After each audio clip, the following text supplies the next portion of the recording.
Olá pessoal, aqui é o professor Rafael, estou gravando essa aula então para introduzir o conteúdo novo para vocês, né, que é a citologia.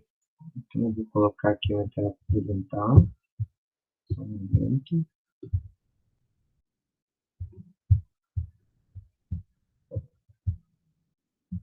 Pessoal, vocês podem ter percebido já, né, que eu publiquei lá para vocês no Google Sala de Aula, esses slides têm 250 slides.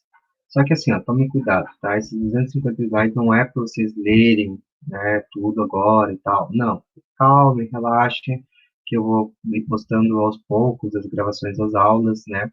Então, aqui está o conteúdo completo de citologia. Não quer dizer que a gente vai terminar nesse semestre esse conteúdo. Pode ser que a gente comece o segundo semestre com esse conteúdo ainda. Só que é o conteúdo que a gente vai ver ao longo aí das nossas próximas aulas, tá? Então, vamos lá. Deixa eu colocar aqui para apresentar a tela inteira.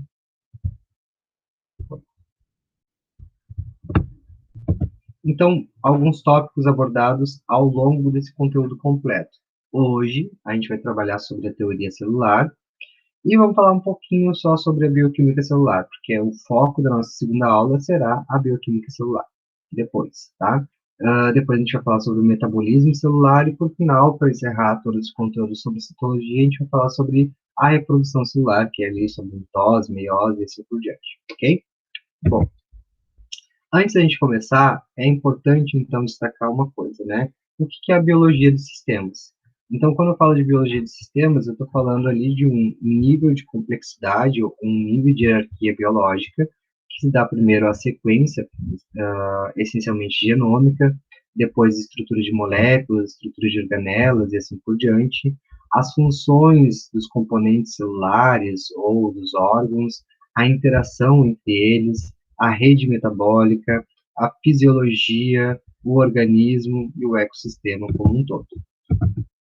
Então, quando eu falo de citologia, eu falo que é a área de estudo que estuda a célula, né, no que diz respeito à estrutura e funcionamento.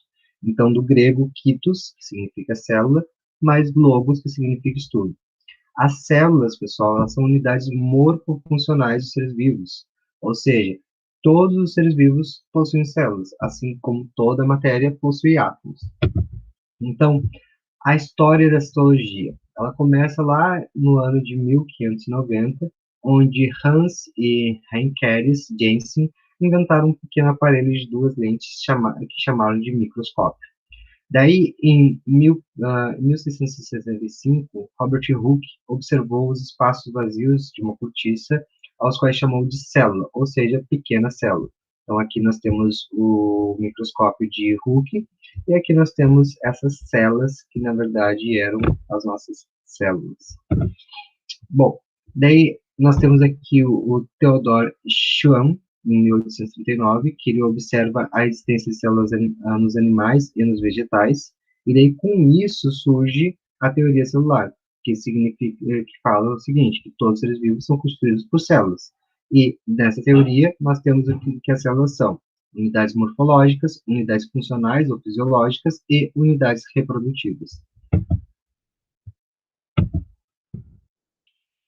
A citologia, então, né, nós temos aqui o microscópio óptico, que pode ampliar a visão humana em até 200 vezes, né, então ampliando ali, né, o micro, para a gente conseguir observar melhor. Depois nós temos o microscópio eletrônico, que pode ampliar até 100 milhões de vezes.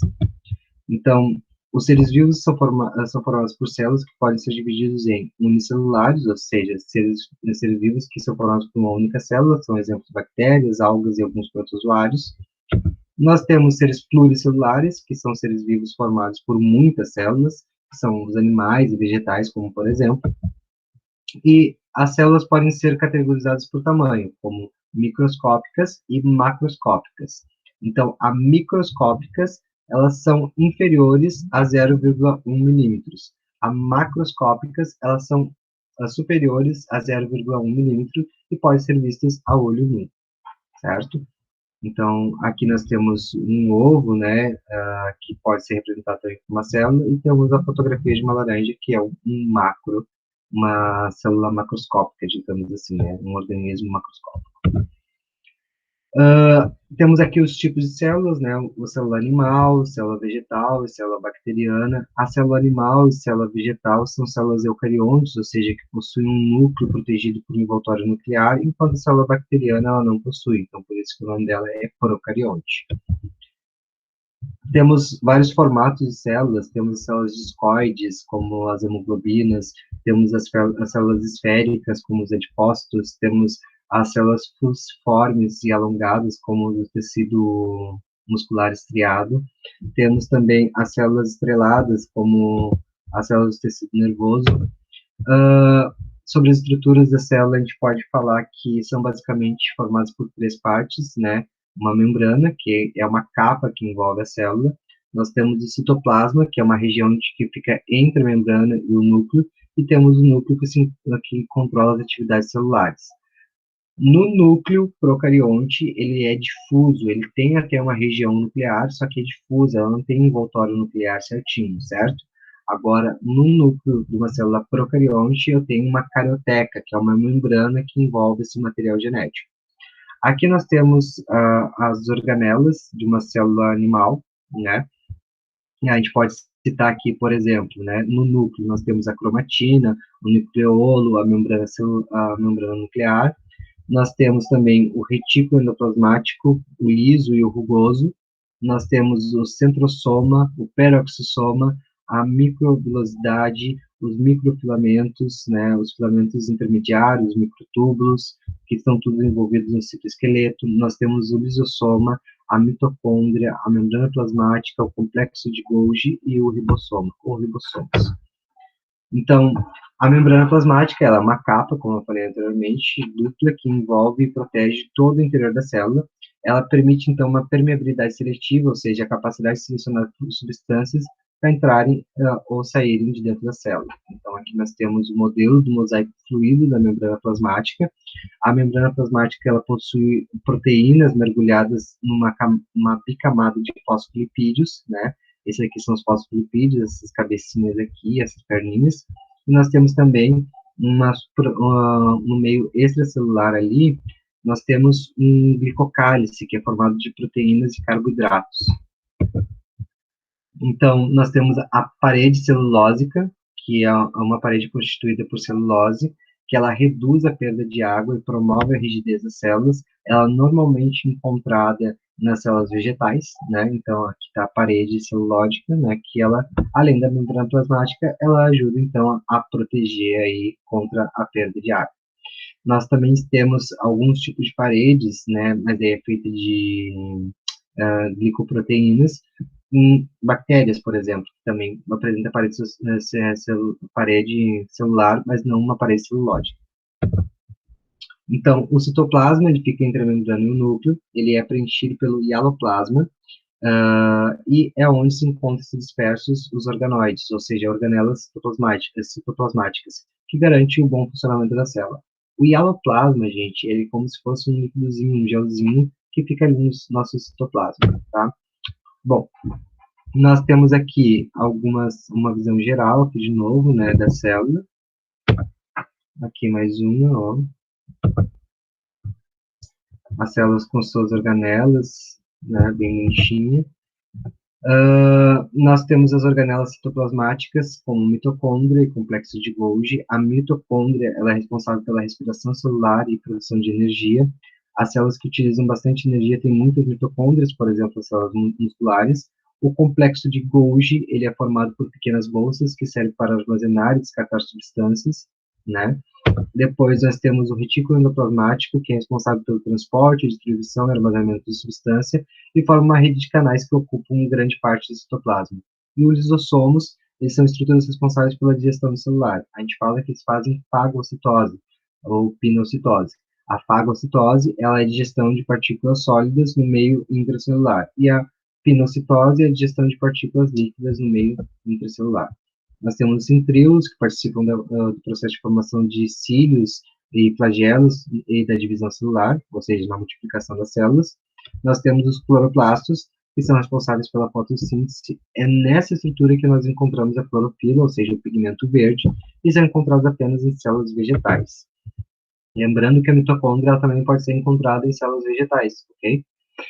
O núcleo, ele atua na reprodução celular, também é portador de características hereditárias e coordena atividades celulares. Então, o núcleo, né, ele tem ali o seu nucleolo, que é aquele formato mais difuso ali, né, dentro, aqui, ó, espaçado, o espaço perinuclear, que é ao redor dele, a membrana interna e a membrana externa, que juntas formam a membrana plasmática, e alguns poros também.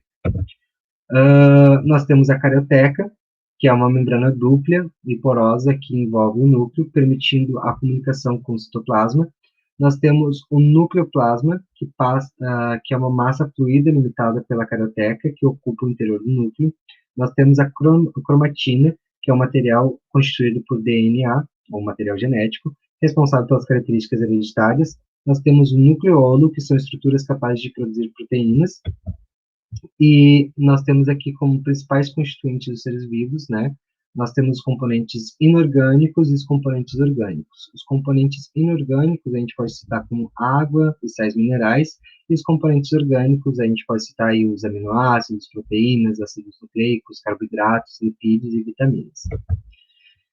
E essa partezinha aqui de bioquímica celular, a gente vai ver, então, na próxima aula sobre bioquímica celular, que é a nossa parte 2, né, que a gente vai falar um pouquinho sobre água, sais minerais, vitaminas e assim por diante.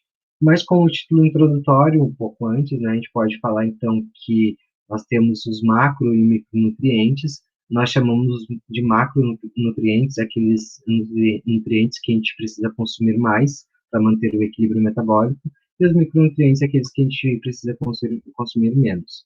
Então, apesar de serem conhecidos cerca de 100 elementos químicos na natureza, a matéria viva se constitui principalmente de carbono, hidrogênio, oxigênio e nitrogênio.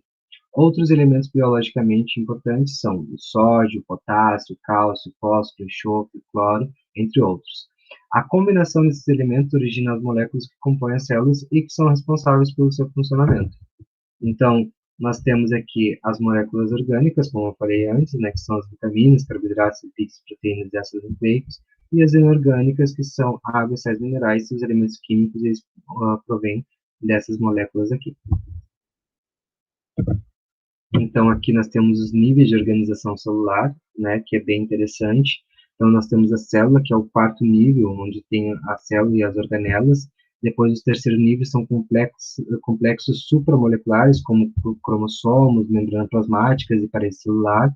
No nível 2, nós temos as macromoléculas, como o DNA, os lipídios, proteínas, celuloses. E no nível 1, nós temos as unidades monométricas, como os nucleotídeos, os ácidos graxos, glicerol e outros. Nós temos aqui aminoácidos, os açúcares e assim por diante. Então, se vocês pararem para analisar aqui, aquilo que eu falei para vocês sobre os níveis de organização biológica lá no conteúdo 1, que nós temos átomos, moléculas, organoides, células, tecidos, órgãos e assim por diante, isso se aplica também aqui para o meio celular, certo? Então, peças pequenas, né, de moléculas, como essas unidades monométricas, elas constroem unidades cada vez maiores até formar esse complexo celular que nós temos hoje. Bom, não vou entrar nesse conteúdo ainda com vocês, né, vou entrar somente na próxima aula. Por hoje é só, vou deixar também alguns vídeos recomendados para vocês assistirem sobre células, junto com essa videoaula, certo? Qualquer dúvida, vocês podem me chamar pelo WhatsApp 48 999 82, deixa eu, peraí, pelo WhatsApp 48, deixa eu só ver aqui o meu número, que às vezes eu esqueço, desculpa, são tantos para atender.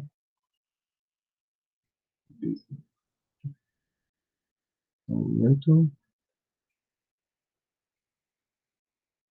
Bom, vamos lá. Meu número, pessoal, caso vocês precisem de ajuda, é 48 99 82 49 56, certo? Qualquer coisa, vocês podem dar o grito pelo WhatsApp, lembrando que eu não respondo pelo Google Sala de Aula, né? E-mail eu só abro normalmente nas terças-feiras, então é mais fácil vocês conseguirem tirar dúvidas comigo pelo WhatsApp, ok? Então, um forte abraço e até a próxima.